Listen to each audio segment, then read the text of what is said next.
there's literally zero reason for anybody to listen to that show unless they know you, if all they see is the John Doe Show and your photo. What are those places that you can invest a lot of your energy, resources, creativity to hook people, right, with your concept, with your idea, right? So then people, when they tune into that, they're like, ooh, this sounds interesting. And then they go and dive deeper into your world. It's actually a pretty low bar, is like making sure that from the title and cover art, people, your ideal listeners, understand that this is at least for them. This is what you can expect, right? But guess what? There's other vehicles that we can present your content to people inside of your company, to people that are already clients of yours. Can we involve them into the creation process so you can foster those relationships? Oh, the big shows are doing this, so I should do that. When you have to kind of realize they have a totally different business model than many small shows have. What are your thoughts on personality imbued into the podcast creation process? You know, one of the big challenges with podcasting has always been the lack of... We've got some Hey, fresh new I'm young Luis. talent And doing some I'm things that I Luis. know you haven't And you're heard listening to the before. Content is Profit podcast. Let's go. What's up? I'm excited about today. I'm here to learn today. Yeah. I've been pretty behind the scenes with a couple other things, and we put this episode together, man. Quick context on this conversation. Our awesome friend Carly from the Hotspot Podcast Network, she shared with us that her other good friend that is here today with us had released an incredible trends report for podcasters, marketing trends for podcasters in 2023. And when I took a look at that, I was like, we need to bring him back on the show. The work that was done to put this together is absolutely amazing. The report is incredible. We'll definitely share the report. If you want to take a look at it, just scroll down on the description. We're going to have the link right there for you. So without further ado, please welcome the one and only Jeremy Enns. What's up, Jeremy? Hey, Luis Fonzi, so good to be back on the show. Great to chat as always. Oh, yeah, Jeremy, I'm so excited. You and I had a previous conversation kind of like going over that report that you put together, which, again, is absolutely amazing. The amount of work that went into it, man. Thank you from the whole podcasting community, first of all. And you have some clear takeaways, right, that kind of like came out through all that work that you did. So before you share those kind of like main takeaways, share a little bit about what inspired you to first create that research, like put the work for that research, and share with me that little kind of like timeline on what took to complete this thing, because it was mind-blowing. Before you answer that question, I want to encourage everybody that this is not only for podcasting. Of course, podcasting is the main vehicle, but there's going to be lessons and frameworks, right, that we might be able to use in other types of content, right? So we know that we have people that listen for other reasons. Obviously, podcasting is like the main one in our channel. But look at it through an eye of like, how can I take this from this industry and then apply it to whatever content you are producing? So I just want to put that little asterisk in there because the information that we're about to share is amazing. Go ahead, Jeremy. Yeah, so I have been, as a creator and marketer and business owner, rely on data in a lot of places. And I'm one of those kind of nerds who actually likes going through data and loves the numbers. I know not everybody is that way, but I certainly am. And you know, one of the big challenges with podcasting has always been the lack of kind of public transparent data. And so you can like go and look at another YouTuber's channel and you can see like, oh, they grew from, 5,000 to 50,000 subscribers over the past 6 months. And that might be a clue for you to say like, oh, maybe I should look at what they're doing and see, can I emulate some of that and apply it to my own channel? Whereas with podcasting, like nobody really knows how many downloads anybody else has. And I think most podcast creators tend to think everybody's doing way better than them.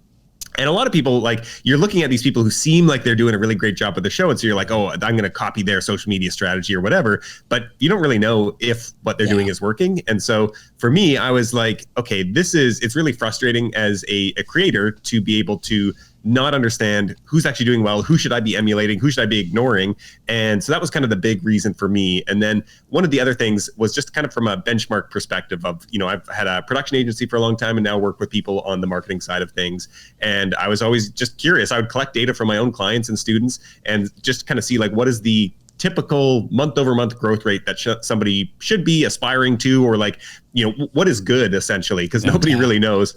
And so I had like a small kind of set of data, but kind of each one of these not marketing reports, but reports in the podcasting industry, there's been more and more of them in the past few years.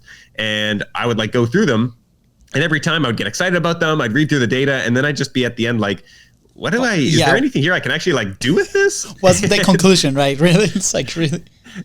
Yeah, and there was like a lot of stuff, and to be fair, a lot of these reports are more aimed at advertisers, and they were about like kind of like listeners who are the listeners who listen to podcasts. I was like, well, that doesn't really help me as a creator do anything. And so finally, I was just like, wait a minute, I think I could just do this myself. And I was initially just going to do it for my like existing 100 people in my membership community, and was then like, actually, if I'm putting this survey together anyway, like probably I could loop in a bunch more people and get a lot more responses for the report. I love this. Just yesterday, I had you talk about perspective on, how you might model your content or your strategy on other people, right? I'm not going to say who it is, but here's the post. This year, my podcast hit 100. Never mind. I read it wrong. But, okay. Wait. Say, before reading this, say what you... very tired last night. Say what you thought you read. Okay. What I thought I read... All right, and I even screenshot it, right? Okay. So what I thought I read is like, this year we surpassed 100,000 downloads, right? And then they go into the lessons of it, right? And I'm like... in my head, it's 100,000 downloads. Right, this is 9 p.m. It's been a very long week, and I'm thinking about, wow, like what you just said. Like we admire this person. We thought about this. I mean, the core thought of it is very similar, but and I'm like, this is crazy. Like we got to that number, earlier in the year. Like I don't even like we don't track downloads right now. We're like we do this for the relationship, right? But we did, and we're like, wow, this is crazy. Like. That person is actually 100,000. Well, what did you miss 3 zeros? I missed 3 zeros. 100 million downloads. But anyway, but the lesson's there, right? Because like we don't really know. Obviously, like that person, I was like very confused. I'm like, she's a very big person. Man, you literally missed the mark for 1,000%. Man, I was so tired last night. But anyways, don't consume content at like 1 a.m. But it's often where we see, especially like, hey, they might be doing X, and then we assume that that's the strategy that works. But they might be testing something, right? Like, we have the example in the microclipping with Alex Hormozi and his famous captions, right? And everybody's like, I want the Alex Hormozi captions. It's not about the captions, guys. It's about something else, right? And but anyways, funny story. Okay, here we go. But this will do a great clip. Jeremy, it was that was pretty fun. That was pretty funny. We definitely need to highlight this moment. Jeremy, you mentioned to me that when you first started doing this research, you put a timeline on it, right? And you're like, I'm going to release this by March 2023.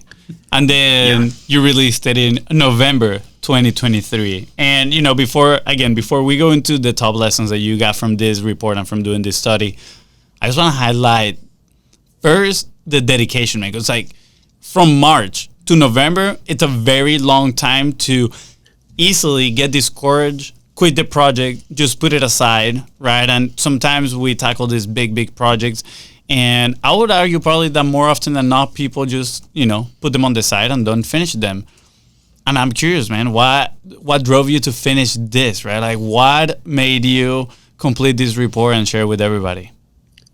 Yeah, I don't know that I actually have a specific answer to that question, because it kind of feels like I was within like minutes of giving up on it multiple times, where I was like, I had the thought in my mind. I was like, okay, I think I'm just shelving this thing. Like, it's just not worth pushing through.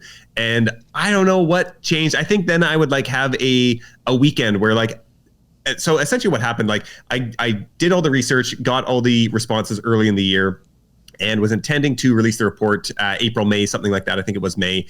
And as I kind of expected, like there's a good chance that it will take a bit longer to get all the data processed. This was my first time doing this. I worked with a data viz person. And so like collaborating with them, I kind of went in not really knowing what the procedure would look like. And so I was kind of like, this could take longer than I was thinking, but I would really like to get it done by this point.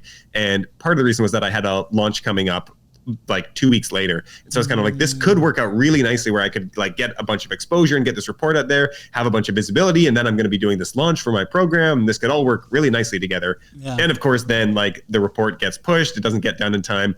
The launch happens, and then the next, 2 months are essentially kind of running the cohort, doing all that kind of like launch follow-up.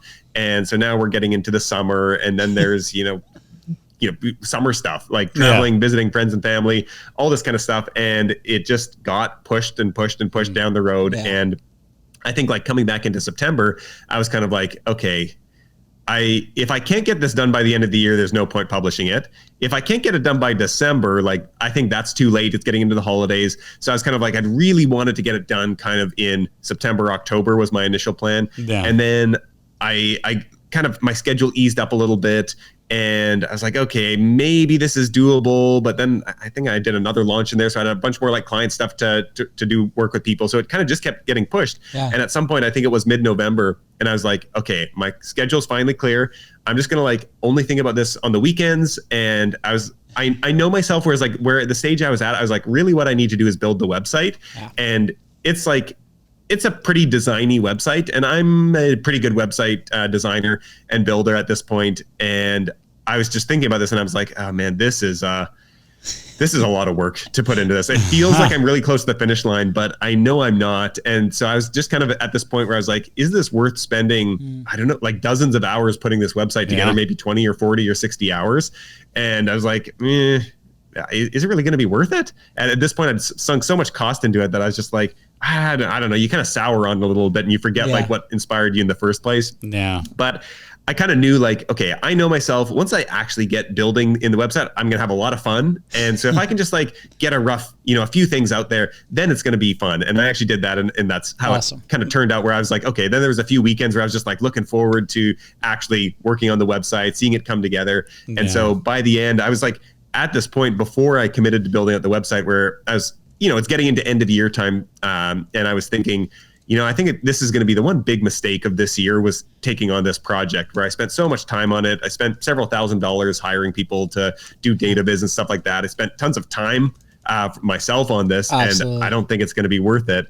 And then the funny thing is like, once I launched it, it kind of like checked all the boxes and did all the things that when I initially thought of it, that it would do, it did that. And I was like, wow, I'm like so glad I actually did push through it. And it was this swing from like, this was a huge mistake, but maybe I'll just try and get it out anyway. To like, oh, this actually did all the stuff that I wanted to do in the first place. And now it's kind of set up this template to do it. I'm crossing my fingers here, like much more quickly and efficiently next year. Yeah, absolutely, man. Three lessons that I got from this. We overestimate what we can do in the short term, right? And we underestimate what we can do on the long term. I feel like this is a challenge for most people, which is setting realistic timelines. I know I'm one of those. Then the second lesson is just get started and build momentum, right? Because once you said, I started doing this and then it became fun, it was a lot of, once you started getting into it, it was easier to build. And sometimes that anxiety comes from just thinking way too much about the problem. Again, I raised my hand myself right there. And third is the first time you're going to need to invest more resources into the activity because, again, you're starting from scratch, but then that's going to hopefully set the foundation to do it repetitively on next time because you have processes, you have, again, a template on how to lay this information, etc. So it's the same with content, right? Let's put it in the context of launching a podcast, right? Again, you might overestimate what you can do in the short term, right? And then you might plan for a certain thing in certain timeline and, might take a little bit longer. But at the end of the day, you got to push through it. Once you get started and you're having these conversations like the one we're having with Jeremy, you're going to see how fun it is. And you want to keep going, keep interviewing people or doing your solo episodes. And then last but not least, once you start to repeatedly doing these episodes, you're going to notice pretty much a trend inside of how you run the podcast that you operated. And it's just going to be easier and easier, eventually allowing you to bring probably team members that can help you run parts of your podcast and, making it more possible for you to launch more episodes. I think one of the points there, Jeremy, that I resonate a ton with, and I think most people in the show might too, is like, we're also business owners, right? We run the business. So there's a ton of stuff that happens behind the camera is not just the content, right? So the content itself, or like even doing a project like the one that you did, right, can take some capacity to do it the first time. But like I said, like if you think ahead and be like, this is something that I might want to do, the next few years, then you can start building that initial framework, and you'll help leverage that side. But on the drive here, I was listening actually to an interview with Emma Chamberlain. Yeah. Do you know who she is? Yeah, the YouTuber. Yeah, yep. She has a coffee company too, and then she hasn't been posting on YouTube. I think last year was 3 videos only, and she was somebody that did daily vlogging, right, or weekly vlogging. It was like something very, very intense. And she talks about the creative process, and a podcast or a platform or a project like that, it takes that capacity. At the end of the day, she was not happy with the thing that she was creating, right? So I think that's a very important thing. And then she freed herself from that belief, and she's like, you know what? I'm just gonna stop running this rat race of content or consistent stuff, or because I don't like it anymore, and I'm just gonna shift to something that I do like at this moment in my life. And for her, it was a podcast, and then maybe 3 videos documenting these really big events that she did, and we talk about this quite often with projects like that. Like for example, I know that if I don't like that project, I probably won't put the effort that I need to put to do the best thing possible to do it, right? Like different, we have a team, or there's certain parts and certain levers that you can pull to make it happen if it does need to be happen. But for the last week or so, I personally been working on a project that's like along the lines of what we want to do for the long term, and that fire kind of reignited a ton, right? And it's like it brings me to that. And then with content, I think people need to bring it down, be like, okay, maybe podcasting doesn't excite you. Well, what does excite you? Because right now every single company needs to create something. We highly recommend podcasting, obviously, so you can check Jeremy's not biased resources. at all, not biased. but we can do something that fulfills us. And for us, having these conversations and relationships is something. So I hope it ignites fire to somebody to do an amazing project like the one that you did. Absolutely. So let's dive in into the goodness of this report, right? And for people listening, we're going to go a little bit into what are Jeremy's top 3 lessons from putting this report together. Also, we're going to give you some action points on what to do to grow your podcast in 2024. And then as well, we're going to share a little bit of Jeremy's favorite marketing campaigns that he have seen, because he knows a lot of podcasters. He's worked with a lot of podcasting people. And I'm very curious. To see, not that I'm trying to write down in here all the secrets, but all right, so let's start, Jeremy, with what are your top 3 lessons that you got from putting this report together? Yeah, I mean, I think the first one, the real question behind the whole report for me was around that month over month or annual growth rate. Usually I track month over month, and that's what I've always done for like email lists, social followings, all those types of things. And it just, to me, it makes the most sense. It kind of levels the playing field a little bit, where it's hard to know, like, okay, if you're growing by 100 downloads a month, like, how does that's, you're not really, if you're looking at a show that already has 10,000 downloads a month, like 100 downloads a month for them is almost nothing. Whereas if you're starting from like 10 downloads a month, it's like incredible growth. And so I think it kind of like going by a month over month growth rate is a better indicator of like how you're stacking up to other similar shows. And that does vary. Like it's easier for a small show to grow by a larger percentage, but that was kind of like one of my questions all the time. I kind of assumed that, like, from what I'd seen from clients, a kind of average 5% month over month growth rate was like pretty solid. Like if you were in the 5 to 10% range, which is a lot of like what I've seen from newsletters and things like that as well, like you're doing pretty well. And one of the big surprises was that how much lower it actually was.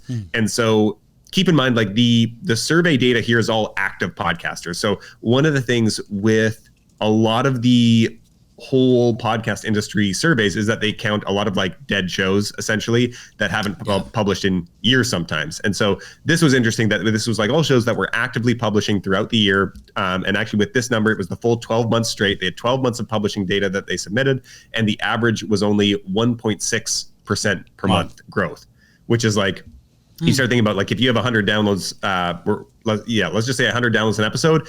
Over the next month, you're basically looking at like 101, which is like such a small, maybe it's you round up to 102, but it's like such a small amount. And of course that adds up to more listeners as you have a bigger show, but still it's a lot lower than people would think. And so that to me, the big takeaway is like, okay, podcasting as a medium is hard to grow. Like if that's the overall kind of median typical show that we're looking at here is only growing by 1.6% month over month, that's not a ton. And so I think that, to me, like a lot of, I think I got the report open here. And when I asked like people, what is the reason for you podcasting? 27% of people, this was tied for the most common answer, was to grow my audience. And that to me suggests like there's a big disconnect here, because like people start shows to grow their audience, but it's just not a good platform for growing your audience. It's a fantastic platform for nurturing your audience and turning kind of attention that you're finding elsewhere into clients and customers. Yeah. But it's not, there's, everybody knows this in podcasting, there's not great discoverability right now. And so I think that was the one thing that was both disappointing, but also kind of encouraging for a lot of people who might be looking at their slow growth. And it's actually like, oh, this is totally normal. And it's not that there aren't shows that grow much faster than that, but by and large, that's kind of what maybe you should build your expectations around. I love this, especially like now with the studio, we have so many of these conversations of people that want to get into the industry, right? And they might have a reference of maybe a YouTube show or something like more visual or more like the entertaining side, right? And then we're like, well, what's the topic? And it might be something that just the market itself might be super niche and it might not achieve those expectations. But now, even with this realistic data, right? Like, this is what you can expect, right? But guess what? There's other vehicles that we can maybe present your content to people inside of your company, to people that are already clients of yours, to people that, can we involve them into the creation process so you can foster those relationships? And I think it will ignite a lot more conversations for people to collaborate and take actually advantage of this incredible medium. Yeah, I think the natural question that is going to come into most of the people that are listening to this is going to be, okay, 1%, pretty low. How do I increase that? So we're going to go to your other two lessons from the report, and then we're going to cover that. Then we're going to go into a little bit of some action pointers in there to grow in 2024, hopefully beyond that 1% month over month. So what are the other two lessons? Yeah, so the one, I think the third one I'll share here is kind of a two-parter, and that will lead into the next conversation. But the other thing that I was kind of fascinated to find is that there was a full 30%, so like a third of the shows that submitted data actually shrunk in per episode downloads, which was, you have to imagine that, of course, like some shows must shrink, but I think we all assume that like the only way to go is up. And like, I think a lot of podcasters have, hit that plateau, but to see so many shows decline was really fascinating. And when you look at a lot of the data behind it, it's usually shows that are big. And so a lot of times they're shows that are old, so they've been around a long time. They are big shows that might have tens of thousands of downloads. Big shows were way more likely to shrink than small shows, which kind of makes sense. Like they have a show with 10 downloads an episode doesn't have that far that they can actually go, whereas a show with 30,000 downloads an episode, like they could go up a lot, but they could also go down quite a bit too. Yeah. And so I thought that was really interesting. The other thing that was interesting about that was there's all kinds of nuance to it that you have to kind of tease out from the data. But what I saw with a lot of the shows that shrunk on a per episode basis, they actually still grew on a total downloads basis. And the reason was that many big shows, because of the kind of like economic model that they're following, end up publishing a lot more episodes. And so it kind of makes sense that a show that had, 20,000 downloads an episode, they used to publish once a week, they start publishing 3 times a week, and they didn't all of a sudden like get 2 times or 3 times more people. It's like now they still have the same audience, but their audience is maybe only listening to 1 or 2 episodes a week rather than all 3. So it's kind of pulling the average down. And so I think like that was something that I wanted to kind of put a point on with some of the data where it's like you could look at some of this stuff and be like, oh, the big shows are doing this, so I should do that. When you have to kind of realize they have a totally different business model than many small shows have. And it kind of demands that they put out as much content as possible. And it's not like they got big because they were publishing 3 episodes a week. It's because they kind of have to if they want to keep the revenue coming in and get more ad space and things like that. And to some extent, it may actually be hurting their overall growth. Yeah, that is very interesting. And I'm curious, why do you think some of those shows are shrinking beyond the fact that, longevity and maybe people are like, well, this is the same as it was 3 years ago? Are there other reasons? Yeah, I think so. I mean, on the per episode basis, it's just I think they produce more episodes, fewer people listen to all of them. So that's, I think, a big one. But other than that, especially with a lot of the shows being that shrunk being older, I think it's you just get stuck in whatever you got successful with. You kind of like keep replicating that, but eventually trends change. And so that might not be the type of show that people are like, new listeners are really into anymore. And maybe even existing listeners start to get tired of that. And so you're left with a lot of your super fans, but it's not really appealing to bringing in new people. And I think that this is just this like natural life cycle of any business, any content, that as it ages, it gets harder and harder to stay relevant while also honoring all the people who've been there for a long time. And I think this is one of the reasons why like a lot of there's multiple reasons for this, but a lot of networks or successful shows will spin off new shows. And so instead of trying to reinvent the old show, they'll say, okay, we'll keep this going because we've got a good thing here, but we're actually going to start a brand new show and we can use our existing platform to kind of launch it and build that initial audience. But we're going to try a new format that's like feels fresher, more kind of like in line with what people are really wanting from podcasts now. And that's going to be its whole new show. Maybe it's same host, maybe it's different hosts, whatever. But I think that is what happens a lot of times. Yeah, that's such an important point here. Just 1 second.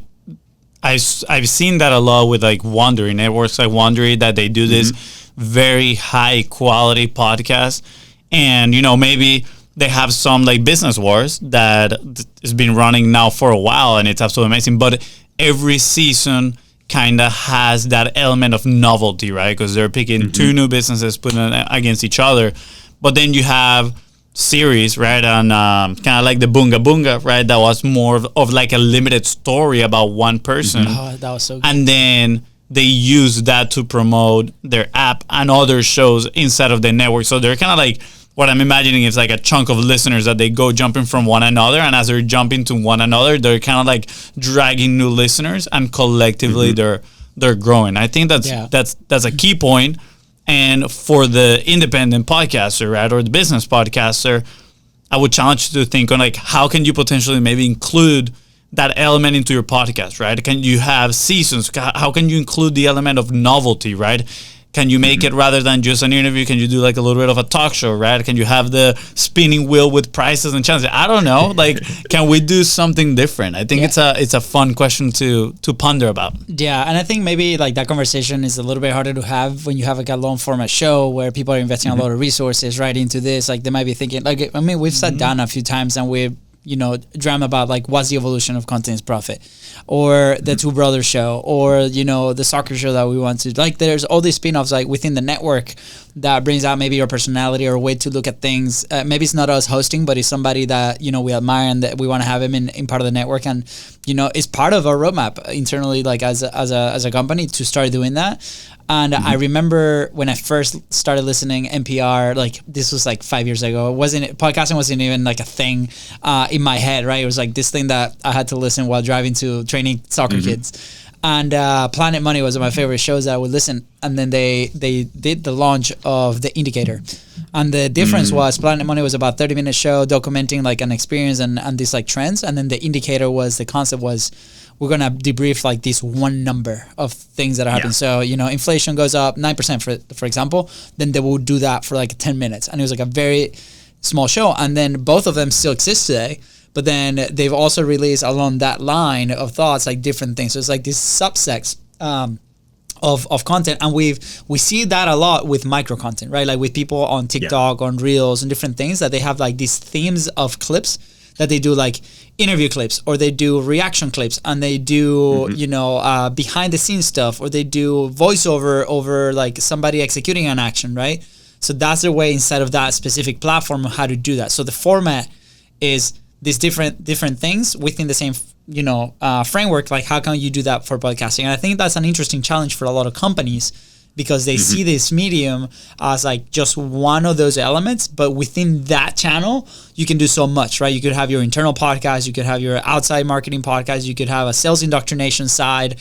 Like there's all these elements that a business today can take advantage on this platform. Yeah, I think there's also an element in here of, maybe more of a reminder that a percentage of your content should be based on what's working, and keep doing more of the thing that is working. And then another maybe smaller percentage, keep it as a test, right? Like you have a hypothesis like, oh, maybe a series on, content software is going to do great. And then we start doing that. And if enough it doesn't perform, cool, we cut it and we go on to the next thing, but always be testing new things, because one of those could explode and then lean into that one, put more resources into that. So Jeremy, what is the third one, the third lesson here? Yeah, so this one was a little bit interesting because I had my expectation of how this would go. And with a lot of the numbers here, I was like, expected one thing and either it confirms it or it doesn't confirm it. And so this one had to do with, I was really curious about the budget differences. And so in this section, essentially in a lot of the report, there's two kind of cross analyses happening. So the first one is shows that are getting 10,000 or above downloads an episode, 1,000 to 10,000 or less than 1,000. So the first part of the report is all like big versus small shows essentially. And then the second part of the report where there's a bunch of data was on the growth rate. And so like high growth shows that I think it was like more than doubled in the year. So they grew by 100% or more. And then there was shows from 21% to 100%. And so 21 was the like average growth rate. And so it was like shows that were better than average, but they didn't double in size. And then 0 to 20%, which was kind of the like, okay, they did grow, but they grew less than the overall average. And then the shows that shrunk. And so I was really curious in this section to see like, okay, regardless of number of downloads per episode, like just talking about growth, like what are people doing here? And it was really fascinating where, as you kind of like would expect to some extent, the highest growth shows, or the shows that did double in size, in terms of budget, they spent more than any other category. And so I was looking at that and I was like, okay, that makes a lot of sense. It kind of affirms what a lot of people would think. Yeah. But what was really fascinating was that there was one show that they had a budget of, for marketing and production, everything, I don't know how many episodes they did per month, it was $17,500 per month. And so they basically dragged up the whole average of this category. And if you remove that show from that data set, that group of high growth shows actually spent the least on their show, which is just kind of like mind boggling. Yeah. And it's like, oh, they spent less on production and marketing, like all of it combined. And so I was thinking about this, and it kind of paired with the second data point, which was around how much time these shows spent on their shows. And this one, it was, there was no kind of surprises here that the highest growth shows spent more time on both marketing and production than any other show, but it was a way slimmer margin than I was thinking. And so I was expecting that the high growth shows would spend like 2 or 3 times as much time on marketing as any of the other shows did. And it was very similar actually. So like, all told, the weekly time investment for the high growth shows was just over 12 hours, and kind of the average for all shows was around 10 hours. So they spent an extra 2 hours a week or so on production and marketing. They spent maybe an extra half hour on marketing specifically than other shows. Yeah. So it's like, okay, that there is something to be said for that. But I think combined, what this kind of says to me, and there could be many interpretations to this, is that, okay, they didn't spend a ton more time on production or marketing. And if we remove the one show, they actually spent less money on production and marketing. So like, why did these shows grow so much? And the only real explanation that makes sense to me is like, they just have better concepts. Like they are inherently more interesting shows that they don't actually take as much money to invest in advertising or anything like that. And also they get better returns on the time that's invested in them than the other shows. And so, I could be totally off base with that, but based on the data that came out, I was like, this seems to be the most logical answer, that like they get better results without really doing a whole lot more. It must be that it's a more interesting show, or that feels like a plausible explanation. Yeah. Oh man, so good. So to rephrase this real quick, to make sure I'm understanding properly and maybe help some of the listeners here as well, you're saying the resources invested into a podcast are not directly correlated to the growth, rather than maybe the positioning, the idea behind the podcast itself. How are you presenting yourself in front of a new audience that is influencing way more than actually you spending your, resources into this? Yeah, that's exactly it. And I think like this is something that I I think the more and more people I work with, I've been, working with people for years and years now on podcasting. And it's just like every new year, I'm just like, oh man, it's so hard to fix things with marketing when you created a show that wasn't really interesting. And I think like people don't like a lot of people. I love marketing. A lot of people don't want to spend their time marketing, especially their podcast. They're like, the podcast is supposed to be marketing for my business. And so I don't want to spend more time marketing the podcast to then get people into the business. And I think like what you realize is like, okay, if you want to spend less time marketing, then the only real way to do that is to like make a show or whatever your content is that is just like really inherently compelling. Whereas like you just get it in front of people and people are like, oh, I want that. That sounds like the show that I just like have to listen to it. Yeah. And I think when you don't have that, then you have to like push really hard and spend money and like just pound the pavement to like get people into it, which like is the last thing anybody wants. Yeah, you just hit the nail. Like that's one of the things I really wanted to comment. It's like a lot of people come with the perception that the podcast itself is a marketing vehicle for their company. And we got to understand that the podcast or the piece of content that we're creating, that on its own is a product that you do have to market as well, right? Yeah. So like by making that, that distinction is going to help a ton of people now to map it out and plan like what they want to produce, right? We had that conversation early when as soon as we took over the studio, this group of people came on and we had these conversations on the onboarding side of things, and we're going through their concept. And it was like it was a client that the previous owner had, and we were supposed to start the production. And they bring a proposal, and they're like, "Hey, Luis, like I would love for you guys to do like a apples to apples comparison to this proposal." And I started looking at it, and it's a marketing proposal. It's not a production proposal. And they put in like all the promotional like stuff in there, but then there was zero production things in the proposal, right? And I'm like, well, you guys are coming to the studio to actually produce the show, so this has nothing to do with it. This is why you need to pay to actually produce the show. And they were so shocked, right? They were like, they thought like that was the thing. It was like, how many posts on the website, the blog, building the site or doing the blogs and doing the things. I'm like, we have to understand that those are all puzzle pieces that are needed to promote what you guys are creating here, and making that distinction is super important when we tackle to do this, right? And like you said, like better concepts, and this is where like the creative part can be like really interesting, right? Because you look at like Dave Ramsey and what he has built with his network, right, and his show, and all the clips that that come out, especially is like him roasting people that have not done like very well with the finances, right? And there's a reason that's that way, right? Because it creates like these hooks for then the rest of the content that then promotes the rest of his company. Yeah, this actually reminds me of something Ali Abdal comments on podcast, which is he puts an asymmetrical amount of effort into his content creation, meaning he doesn't put the same amount of effort on the intro, the middle, and the end of his videos, because when you see at the retention graph, most people listen to the beginning, right? So if you put the most effort at the end of the video, not the most amount of people are going to watch that segment that you put the most effort in. So you want to put most of your effort where most people are going to see it, which in the podcasting case might be maybe the image, right? The artwork. Yep.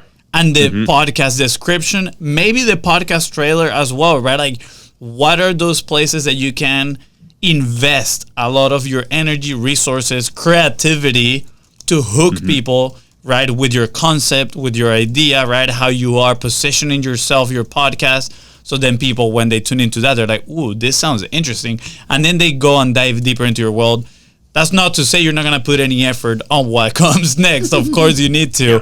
But again, I think that's very important. And I think that builds onto the next part of the conversation which was, right, what are some of those actions that people can take to improve their podcast growth in 2024? So pretty much so far we have, more intention, more energy, right, more resources into that front facing part of the podcast, right, our work. I'm guessing title, description, right, what is your value proposition to the listener? So what other ways, and I know you have a framework for this, so you feel free to go more in depth in this. Yeah, I mean, I would just first like reiterate what you just said, because I think I always think about it through the process, almost like kind of conversion rate optimization. So if you do any of that with landing pages, things like that, it's like, okay, what can I do to get more people to click the button or buy the product or whatever it is? And in podcasting, it's like, okay, how might somebody come across my show? Maybe they hear about it on another podcast or something like that. That's great if that's part of your process. But a lot of times, a lot of people are spending time and money on social media, and it's like, okay, what is the process here? Somebody needs to see maybe the preview link, so they see the cover art, they see the title, and most people who see that are not clicking through. So if we can raise the percentage of people who are clicking through when they come across the show, so that means the title has to hook them as both relevant to them. That's the first thing. I think one of the biggest things that I have it's actually a pretty low bar, is like making sure that from the title and cover art, people, your ideal listeners, understand that this is at least for them. And so it doesn't need to be like this amazingly catchy title or something like that. It's like, if they can see this and they're like, oh, this is a show designed for someone like me, like even if it's super plain language or something like that, they're going to at least consider it. And so I think like that's the first thing. Yeah. Just thinking about, okay, title, this is also considering that most social media consumers know what a podcast is, right? That's the other thing. It's like there's a big percentage of content consumers that might not know what a podcast is, or might not even have the podcast app on their phones, right? It's growing. It's like people are learning a little bit more. It's becoming a little bit more mainstream, but this is also considering that. Yeah. I think the second thing then, kind of building on that, is like, again, there's many ways people discover podcasts, but another big one is you search a keyword phrase in a podcast app, and there's probably going to be, in most niches, 10, 20, 100 shows that are all somewhat related to your topic that come up there. And so then it's about like, okay, how do we stand out here? And sure, design is part of that, but I think that's where the concept becomes much more important. And that's not always super visible from the outside, like what the format of your show is and what makes it different from other shows. But I think that like this is something that really shows that grow much more quickly and are much easier to market, have really interesting, unique concepts that other shows, it's not just like an interview show where we interview successful people on this topic about how they did that. Like that's not really a concept there. I mean, it might have been at one point, but now that basically sounds like a million other shows. Yeah. And so it's like, how do we explore this topic in an interesting way that no other show has done yet? Yeah. I'm curious on, first of all, what are your thoughts on personality, right? We say here often, personality is super important, right? I think is one of the things that is not talked about that often, that much. I feel like people might be a little bit afraid of offending others and saying them like, hey, look, you got a little bit of a bland personality or something. Or maybe, again, there's listeners for every type of personality as well. I do believe that. But I do think we believe here that personality is very important, right? At least us as consumers were very attracted to creators with, cool personalities that have values. They know what they stand for, right? They're not afraid of expressing their mind. And what do you stand for, Fonzie? That's a conversation for another day. But, a lot of times too, also, I see this podcast like the John Doe show, for example, right? And I'm like, who's John Doe? Like, I have no idea. Like, why would I click on this thing? I'm curious on your thoughts on that. Like, how do you see personality imbued into the podcast creation process, right? And also, how do you see it as using your name for, that front-facing part of the podcast that requires a lot of effort? Yeah, I think there's two considerations when you're thinking about that. I think a lot of times this would maybe vary depending on the genre that you're in and what type of show you're in. I think a lot of people are looking to build a personal brand around their show, and that's why they lead with their photo on the cover and their name. And I think a lot of people don't think like, why would somebody listen to the show who doesn't know me? Because they won't. Like there's literally zero reason for anybody to listen to that show unless they know you, if all they see is the John Doe show and your photo. Like we need to give them something more than that. And so that is, I get that. And sometimes, depending on your goal, if your big goal for the show is you're saying, okay, nobody knows me now, but I'm going to be doing this for 10 or 15 years. And I don't know if you guys know Danny Miranda. Yep. He's I think a great example of this, where he's just like, hey, I'm in this for, I'm playing this game for decades. And so he's got the Danny Miranda podcast, and he's kind of like, I'm in this for the long game, and nobody knows me now, but I'm going to keep grinding away and doing a incredible show until people will know my name one day. And like, I want to have that personal brand association with it. And so I think you can choose to do that.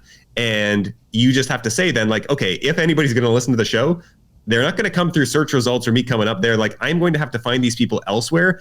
They're first going to have to get to know me on another platform for some, whatever it is that they are going to follow me for. And then they're going to find out about the podcast through me. So it's a bit of a longer game that you're taking people on. And that's totally fine. It's just going to take a lot longer probably to build up the show. And so I kind of think about that as like, there's host-led growth, whereas like people listen to the show because they like you and you're the gateway to the show, or like show-led growth, where it's like, it's just an interesting show that you hear the concept and you're like, you don't even care who hosts it. Anybody could host it. And maybe they couldn't, but like when you just look at the concept, you're like, wow, that's an interesting show. Like, I want to listen to it. And I think you can have both, actually. Like, you can be an interesting person that people find you, and you can also have an interesting show. That's kind of the best place to be in. But you can also do it in either direction. And so I think like you kind of want to know what's the game I'm playing here. Yeah. And then the second thing that I would add onto that in terms of personality is I think like it's really to get the sense of the personality, people need to listen to the show. So people aren't typically going to listen to the show without in this case, like, unless they already know you or something like that, or the show's interesting. But I think once people are in, the host makes a huge difference in retention. And I think that this is something that doesn't get talked enough about, and people don't think about it in terms of marketing. Like, everybody thinks about like getting new people in, but they don't think about like, once people are in, like, are they sticking around? And it's just really sad to me to think like, you would just imagine a scenario where you get like 1,000 new people a month listening to the show, and 900 of those never come back. They listen to like 3 minutes or one episode and they're gone. And it's just like,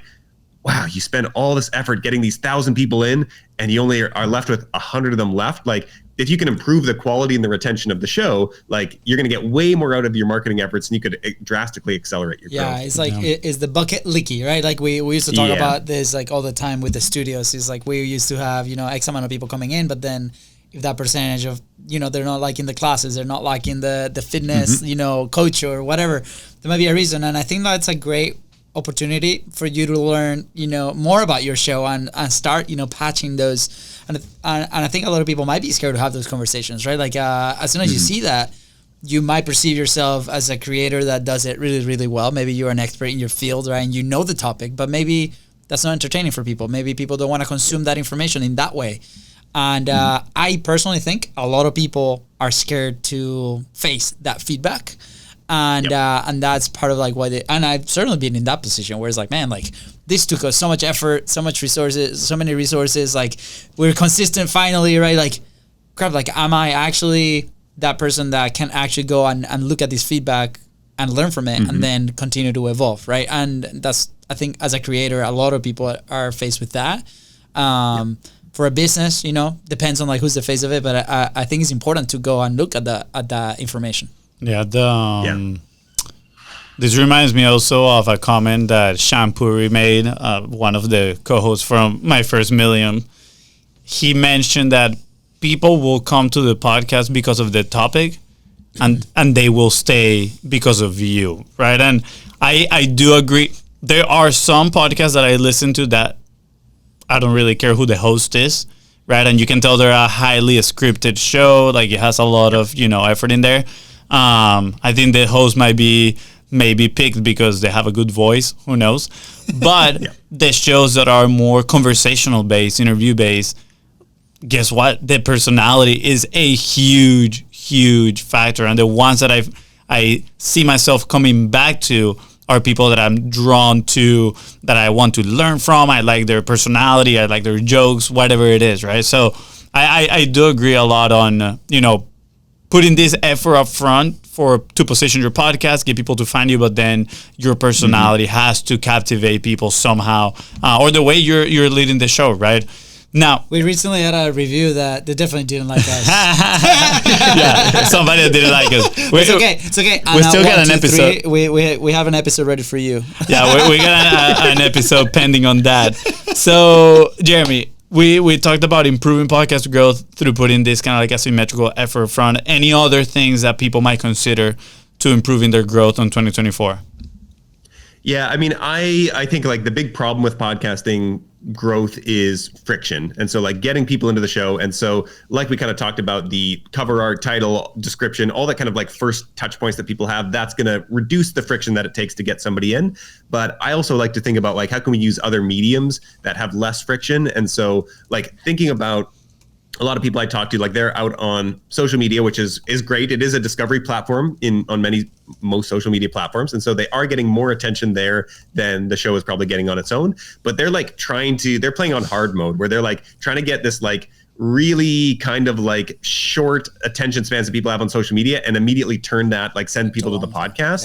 Yeah. Yeah. Whereas for me, I'm thinking like, okay, what's a lower friction next step for them? And so on the one hand, like probably if you're on social media, you may be, I mean, a lot of people aren't actually playing whatever the game of the platform is to grow that platform. That's one way to do it. But I really like to think about email, and especially for any business owner, like you should have email anyway.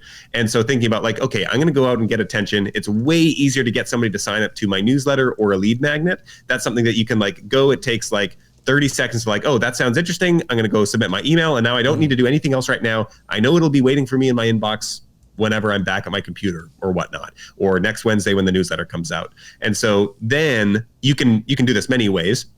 What I like to think about is like, if you want to get really technical, then you can start to do some like listener segmentation or subscriber segmentation here, where it's like maybe in the welcome email, it's something like, which of these is the biggest thing you're focused on right now? You've got, 3 things related to your topic, and they click one of those links, and then that triggers a follow-up email and says like, hey, since you mentioned that you were interested in this, here are 5 episodes that you might find really valuable from our podcast. And so now you've both got like awareness of the show, and you've also kind of curated this like handpicked list of shows that are relevant to that person, which then again lowers the friction that they're like, okay, oh, this show exists, and wow, this episode topic sounds like exactly what I needed right now.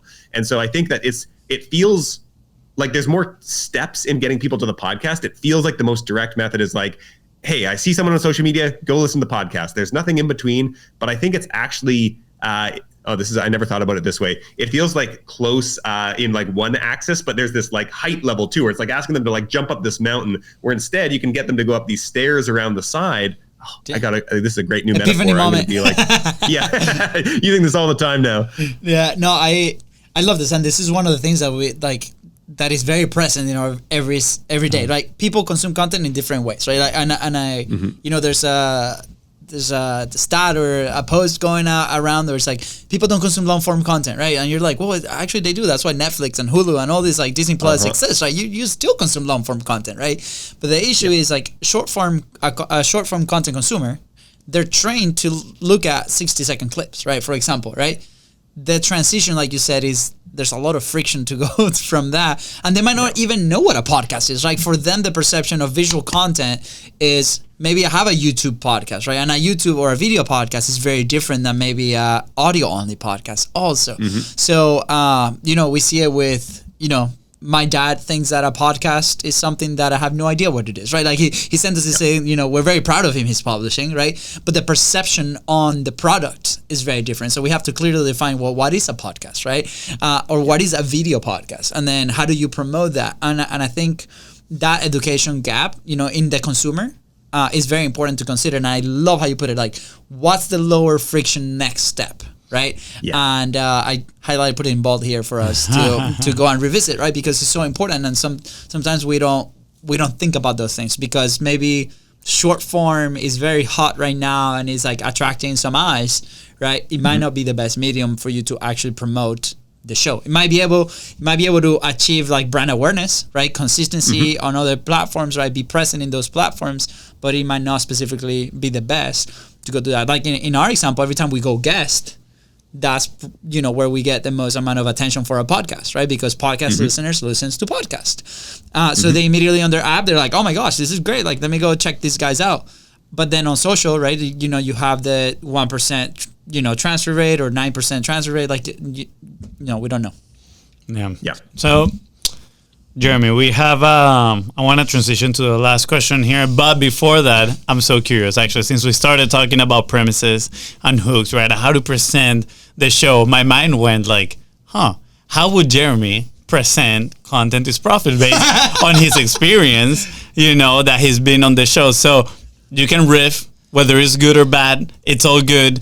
I'm curious, based on your perception and being on the show now a few times, how do you think we should present this show to listeners? Now, that being said, the artwork that we had, right, is this kind of like bright blue and orange. It says content is profit, mindset, entrepreneurship, and marketing. And it has a flipped picture, upside down picture of me and my brother kind of like pointing at the screen.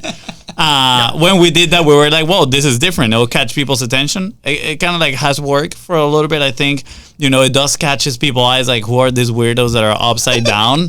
But if I'm being honest, I 100% believe that it can be way, way better and have a better premise, right? So I'm curious, in your eyes, I'm going to put you 15 seconds on the clock. Let's go. Yeah. So I think your cover art is great. It definitely makes you look, it feels legitimate and professional. So I don't think there's any issues there. Title is also clear. And so people know what they're going to get with the show. I think if you're looking at the premise side of things, then, and I mean, this is an interesting conversation because the point of your show is relationship building. It's not necessarily meant the primary purpose is to attract people out in the world. And so in that case, like, I would perhaps not change anything. If though you were saying like, okay, the show is really purely about just attracting new people to the show, then I would definitely look at shifting up the premise somehow. And like, let's just like take your existing title here. I would probably change it at some point if we're going to go with a different premise. But like, one of the things that I find is really easy for juicy premises is just aiming really narrow. And usually it's like taking one question that you ask somewhere in your show and making the whole show just about that question. And you realize like there's almost, and you can do this. I put down a note in, I'll do a newsletter about this at some point recently. Like there's this idea in software about like unbundling these like larger products, whereas like a new startup can take like this one thing that maybe like Facebook or something has all these different features, and they're just going to do one of those things really well and better than Facebook does. And I've started to think about like that for podcasting too, where there may be a show you like on your topic where they have a bunch of questions and they have this like one standard question that they ask regularly. And it's like, what if we did a whole show where every episode just focused on that one question? And so with your show, I might look at the first thing that comes to mind. I really like narrow interviews where it's like you actually get into the stories when you just focus on this really small kind of like pinhole almost that you just like view this whole world through this one narrow thing. And so I would think about like, okay, what could we create a show around? On every episode, we interview somebody about their like most profitable piece of content. Like, this is an interesting idea. So like, this probably means that you would need to get people who have large followings, but it's like, okay, what's the one piece of content that you posted that drove the most sales? And it could be a sponsored post, or it could be one sales email that you sent, or this one Instagram post that drove signups for something. And I think like, there's probably a lot of interesting stories that you could get into from people who have like $1 million posts down to like, hey, this was the first thing that I did. It's my most profitable piece of content ever. It got me $5,000 in sales. And it's like, what's the story behind that thing? And like, you hear that and you're like, oh, that's really interesting. I absolutely love that. I think you just gave us the plan for the next 3 years, Jeremy. Well, send us the invoice. Wait, there's something I do want to comment on. At the very beginning, you mentioned, we have this platform mainly for the relationship building. And yes, we do. And it said, so maybe your goal is not to build an audience. This is where I see the value of still building an audience, is because if you get to build an audience, you get to potentially bring better guests on the show, right? Because you're delivering value to your guests coming here, because obviously you are providing your platform, right? You're providing distribution as well. So if your audience grows, there's more for the guests, more incentive for the guests to come to the show.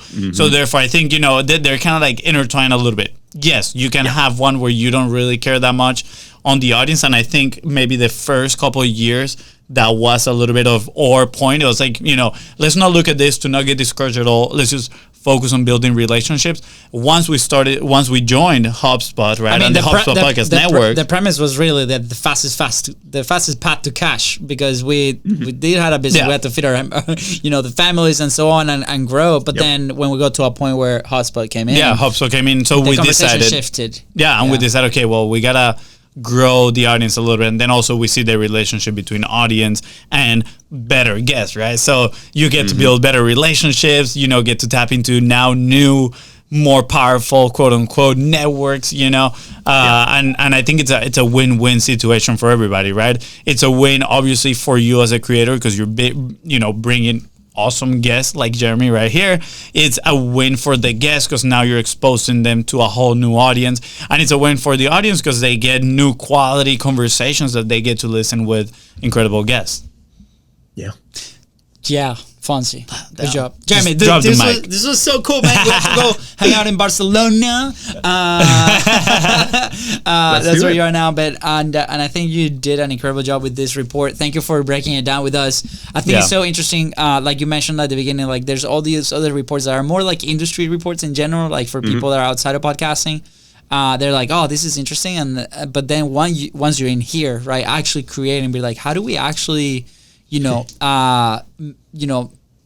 take advantage of this incredible medium apart from their relationships and start learning about, more about it, right? Like, and it's funny because we go to all these events and the conversation revolves around that, and you're like, and we don't really seem to actually find the answer to the questions that we're trying to ask. Like, you go to this presentation and everything is like, it looks like there's like a paywall right in front of our eyes. We're like, but really tell me the thing. So I think your report does a really good job at, digging deep, and a lot of people should go download it. So I'm sure we're going to put the link right below. Link in the bio, link in the description. Link in the description. Yeah, so I'm too used now to creating reels and stuff like that. Link in bio.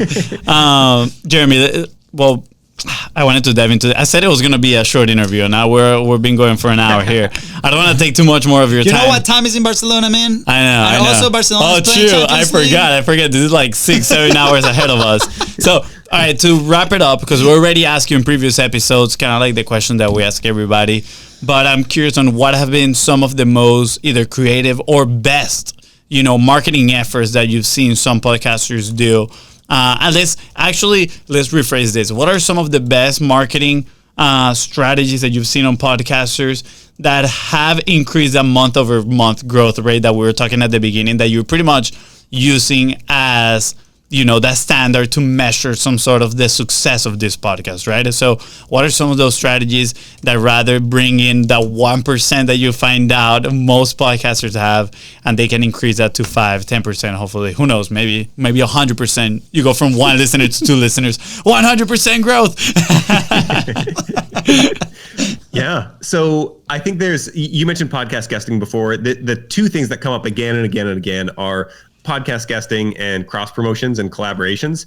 And so I think that guesting is getting harder. There's more like competition in terms of like hosts get pitched a lot. Collaborations with other shows in your space or in adjacent spaces are often a really easy pitch. And so like, this is something that networks do all the time. Yeah. And you can set it up for yourself as well pretty easily. And it's a clear win-win if you're like targeting correctly. And so those can work really well with somewhat minimal effort. You need to kind of like make your list of people and do a bit of research, write your pitches, but it's not as hard to sell necessarily as doing like guesting on a show where people are screening for content quality and like, are you legit? And like, yeah, they're probably not going to shout out your show on theirs without doing a bit of background check. But if you can like prove that you're, legitimate and have some credibility, it should be pretty easy. So that's like the low hanging fruit that I think is accessible to everyone. It's free, takes a bit of time to do, but it can lead to significant growth. And I think especially like you mentioned before, where like podcast listeners listen to other podcasts. And so like, that's going to be everybody that you're getting in front of there is aware of podcasts and listens to podcasts already. So you're kind of removing one potential source of friction there. That's all we call smooth operator. That's what you call that. I love it. Jeremy, that's awesome. Yeah, man, honestly, it's so cool. Like, what a good roadmap for people to, tackle content. And this applies for every single platform, right? Same thing. Like, if you are creating Reels, how can you collaborate inside of Reels? It's like with other people that actually consume Reels and do that kind of stuff, right? Like YouTube, same thing. But obviously, we're very biased at podcasting because it has changed our lives and many other people. So if you are looking for a guesting solution, we do have a solution. So just send us a DM. It's actually really cool. We started using it, and super awesome for you to get on other shows. Or super duper awesome. Pro tip: if you want for that cross promo, like before you even pitch, have him on your show. Have him experience your podcast, your conversations, right? You're gonna be able to build that relationship way faster, and then that ask becomes like very, very easy. Yeah. Jeremy, man, thank you so much. This has been absolutely amazing. I'm thinking here we're going to have to bring you every end of year to discuss this, the following podcast marketing trends. I'm already committing you to do the next one. So, you better have it next year. I'm already committed myself. Yeah. Let's go. Let's go. We're going to have to do one episode, which is what is the most profitable content piece that you've ever done based on your feedback. Yes. That is so good. That's so good. Jeremy, thank you so much. Anything else you want to share before you head out? No, I don't know if we mentioned the link, but it's at podcastmarketingtrends.com. So easy to find. And it's totally, you don't need to even sign up for anything. It's ungated. And so you can access the full report there. And if anybody goes through and takes any insights away from it, would love to hear from you. Yes, that's awesome. And you said it's free. People can go in and ungated, but I will encourage people to sign up to your newsletter because it's absolutely amazing. You're on it. You're consistent. And it's always valuable. Right, I think Scrappy, right? The Scrappy newsletter. The Scrappy podcasting newsletter, yep. Scrappy podcasting newsletter, guys. We're going to leave the link in the description below, so make sure you scroll down, tap on that, and sign up and support Jeremy. Listen to everything he has to say because he lives and breathes this data. Like, he is in it all the time. Jeremy, thank you so much. Appreciate you, and we'll see you probably on the next live event. Yeah, you're everywhere. So we'll see you next time. With that said, guys. Yeah, thank you so much for having me. Absolutely. With that said, not that one. Thank you so much for tuning to the Content Profit Podcast. Go ahead and follow the show in your favorite podcasting platform and on social media at BizRusCo. That is Ranif Jeremy here to help you move one step closer towards your goal. Please don't forget to share this episode and leave a 5-star review. See ya. Bye, guys.